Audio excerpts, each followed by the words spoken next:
Next topic, determination of critical constants. First one, determination of critical temperature and pressure. Use ചെയ്യുന്ന മെത്തേഡാണ് കാഗ്നിയാർഡ്-ഡി-ലാറ്റൂസ് method. Ordinary ടെമ്പറേച്ചറിൽ ലിക്വിഡായിട്ട് exist ചെയ്യുന്ന സബ്സ്റ്റൻസിൻ്റെ critical ടെമ്പറേച്ചറും പ്രഷറും ഈ ഒരു അപ്പാരറ്റസ് യൂസ് ചെയ്തിട്ട് കണ്ടുപിടിക്കാൻ പറ്റും. ഈ മെത്തേഡിൻ്റെ ബേസിസ് എന്ന് പറയുന്നത് ലിക്വിഡ് ആൻഡ് ഗ്യാസ് ഫേസ്, ഇത് രണ്ടിനും ഡിസ്റ്റിങ്ക്റ്റ് ചെയ്യുന്നത് പറയുന്നത് മെനിസ്കസ് ആണ്. ക്രിട്ടിക്കൽ സ്റ്റേറ്റിൽ this meniscus disappears. Cagniard de Latour apparatus use ചെയ്തിട്ട് ക്രിട്ടിക്കൽ ടെമ്പറേച്ചറും പ്രഷറും എങ്ങനെയാണ് ഡിറ്റർമൈൻ ചെയ്യുന്നതെന്ന് നോക്കാം. This is the apparatus. ഇതിൽ എ എന്നൊരു ബൾബ് കാണുന്നില്ലേ, ആ ബൾബിലാണ് നമ്മൾ ലിക്വിഡ് സബ്സ്റ്റൻസിനെ ഫില്ല് ചെയ്തിരിക്കുന്നത്. ഈ ബൾബ് ഒരു മെർക്കുറി മാനോമീറ്ററുമായിട്ട് അറ്റാച്ച് ചെയ്തിട്ടുണ്ട്. മെർക്കുറി ബി എന്ന് കാണിക്കുന്നതാണ് മെർക്കുറി മാനോമീറ്റർ. ദെൻ ഈ ബൾബ് വെച്ചിരിക്കുന്നത് ഒരു ഹീറ്റിംഗ് ബാത്തിലാണ്. അതിൻ്റെ ടെമ്പറേച്ചർ ഒരു തെർമോമീറ്റർ വെച്ചിട്ട് ഡിറ്റർമൈൻ ചെയ്യാൻ പറ്റും. ഒരു തെർമോമീറ്റർ അതിൽ അറ്റാച്ച് ചെയ്തിട്ട് ബൾബിൽ ലിക്വിഡിന് അബോവ് ആയിട്ട് ഒരു സ്പേസ് ഉണ്ടല്ലേ, അവിടെ ഉള്ളത് എന്താണ്? സാച്ചുറേറ്റഡ് വേപ്പറാണ്. ഈ ബാത്തിൻ്റെ ടെമ്പറേച്ചർ ഇൻക്രീസ് ചെയ്യുമ്പോൾ ആ ബൾബിനുള്ളിലെ ലിക്വിഡിൻ്റെ അതേപോലെ വേപ്പറിൻ്റെ ടെമ്പറേച്ചർ ഇൻക്രീസ് ചെയ്യും. ഒരു പെർട്ടിക്കുലർ പോയിന്റിൽ എത്തുമ്പോൾ അതിൻ്റെ മെനിസ്കസ് ഡിസപ്പിയർ ചെയ്യും. മെനിസ്കസ് ഡിസപ്പിയർ ചെയ്യുന്ന ആ ടെമ്പറേച്ചറിനെ T1 എന്നും അതിന് കറസ്പോണ്ടിങ് ആയിട്ടുള്ള പ്രഷറിനെ P1 എന്നും നോട്ട് ചെയ്യാം. ദെൻ ബൾബിനെ നമ്മൾ കൂൾ ചെയ്യാണ്. എങ്ങനെ കൂൾ ചെയ്യും? വാട്ടർ ബാത്തിൻ്റെ ടെമ്പറേച്ചർ കുറച്ചാൽ മതി അല്ലേ. ബൾബിലെ ലിക്വിഡിൻ്റെയും വേപ്പറിൻ്റെയും ടെമ്പറേച്ചർ കുറയും. എത്ര വരെ നമ്മൾ കുറയ്ക്കും? ടെമ്പറേച്ചർ അതിൻ്റെ മെനിസ്കസ് റീഅപ്പിയർ ചെയ്യുന്നത് വരെ ടെമ്പറേച്ചർ കുറയ്ക്കും.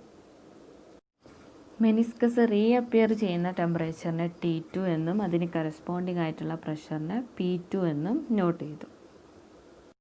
T1ൻ്റെയും T2ൻ്റെയും മീൻ ടെമ്പറേച്ചർ ആണെന്ത്?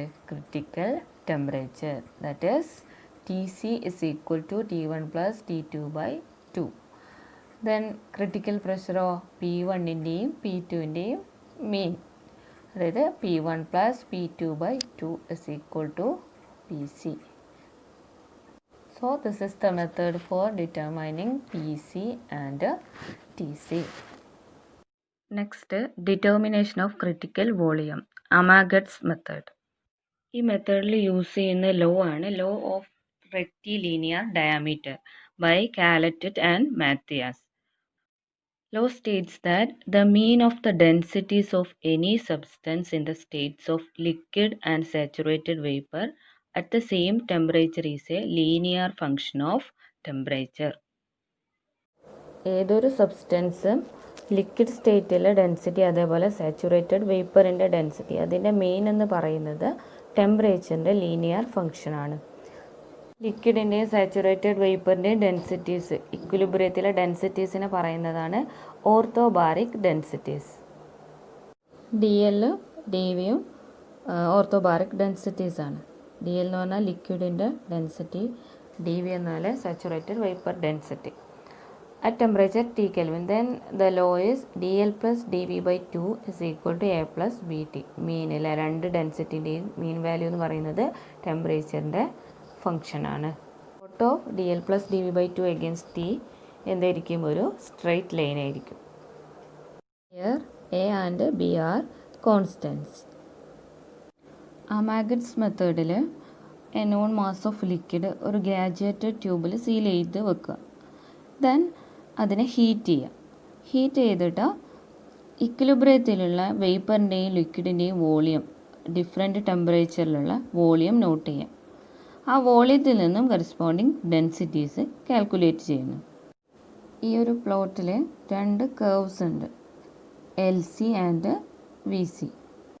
VC റെപ്രസെൻ്റ് ചെയ്യുന്നത് ലിക്വിഡ് ഡെൻസിറ്റി, അതേപോലെ LC റെപ്രസെൻ്റ് ചെയ്യുന്നത് saturated vapour density. Point C എന്നാൽ രണ്ട് കർവും മീറ്റ് ചെയ്യുന്ന പോയിൻ്റാണ്. That is critical state. അവിടെ എന്തായിരിക്കും? distinction between liquid and vapor disappears. സിൻ്റെ വാല്യൂ അപ്പോൾ എന്തായിരിക്കും? അത് ക്രിട്ടിക്കൽ ഡെൻസിറ്റിയാണ്. പക്ഷേ ക്രിട്ടിക്കൽ ഡെൻസിറ്റി അതായത് സി എന്ന വാല്യൂ ഒബ്റ്റെയിൻ ചെയ്യാൻ ഒരു ഡിഫിക്കൽട്ടാണ്. രണ്ട് കേർവും മെർജ് ചെയ്തിട്ട് ഒരു ഫ്ലാറ്റ് മാക്സിമം കിട്ടാനുള്ള പോസിബിലിറ്റി ഉണ്ട്. കറക്റ്റ് സി വാല്യൂ ഒബ്റ്റെയിൻ ചെയ്യാൻ വേണ്ടിയിട്ടാണ് മീൻ വാല്യൂ എടുക്കുന്നത്. dl+dv/2 ടെമ്പറേച്ചറിന് എഗെയിൻസ്റ്റ് ആയിട്ട് പ്ലോട്ട് ചെയ്യുന്നു. ഈ ഒരു പ്ലോട്ടിൽ അത് റെപ്രസെൻ്റ് ചെയ്യുന്നത് MC എന്ന ലൈനാണ്. MC എന്ന ലൈന് VCL എന്ന കേർവിനെ എവിടെയാണോ കട്ട് ചെയ്യുന്നത് ആ പോയിൻ്റാണ് ക്രിട്ടിക്കൽ ഡെൻസിറ്റി എന്ന് പറയുന്നത്. ക്രിട്ടിക്കൽ ഡെൻസിറ്റിയിൽ നിന്നും ക്രിട്ടിക്കൽ വോളിയം എങ്ങനെ കാൽക്കുലേറ്റ് ചെയ്യാം? Critical volume is equal to molar mass divided by critical density. This is the Amagat's method for the determination of critical volume.